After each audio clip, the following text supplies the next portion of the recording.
নিচে এসো। আমি মজা করছি না, আমি এতই কিনেছি যে সেগুলোকে ডাম ট্রাকে করে ডেলিভারি করতে হলো। আমি কিনতে পারতাম ডজন কয়েক কার, অনেকগুলো বাড়ি আর অনেকগুলো অন্য জিনিসও, কিন্তু আমি কিনেছি $1 মিলিয়ন স্ক্র্যাচ অফ টিকিটস। এগুলো এইরকম ভাবে কাজ করে, টিকিট ওঠাও, স্ক্যান করো আর বুম, এই $50 টিকিটে আমি জিতলাম $200। তাহলে এই হিসাবে আমি পেয়ে গেলাম $150 লাভ।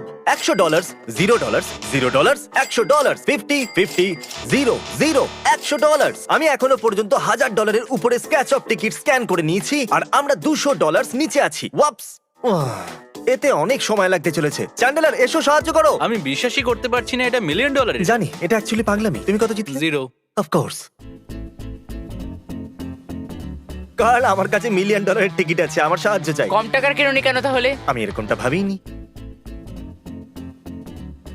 তাহলে $10,000 টিকিট স্ক্যান করার পর আমরা পেয়েছি $7,900। আমার চাই একটা ব্যাকআপ। যখন আমরা $1,00,000 টিকিট কিনেছিলাম এই